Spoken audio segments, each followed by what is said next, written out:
Passing the baton, neuromuscular degeneration in Kennedy's disease. In order for our bodies to achieve the movements that allow us to do our daily tasks, two types of cells must work together in a near-perfect manner. These two cells, called motor neurons and muscle cells, work together like two runners passing a baton. In order for them to win the race, each runner must be in top form, and they must pass the baton perfectly. When the baton is passed from the motor neuron to the muscle cell, it tells the muscle cell to contract.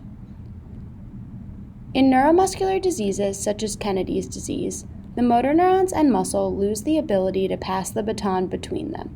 In Kennedy's disease, a genetic mutation results in a breakdown of neurons and muscle when testosterone is present. This leads to trouble walking, eating, and speaking. However, in Kennedy's disease, we don't know what parts of the disease are neurogenic, coming from the neurons, and which are myogenic, coming from the muscle.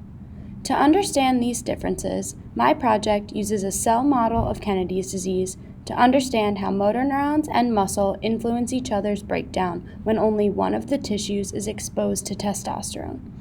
This model works by growing motor neurons and muscle cells on opposite sides of a cell culture dish and letting the motor neurons grow across channels until they reach the muscle cells.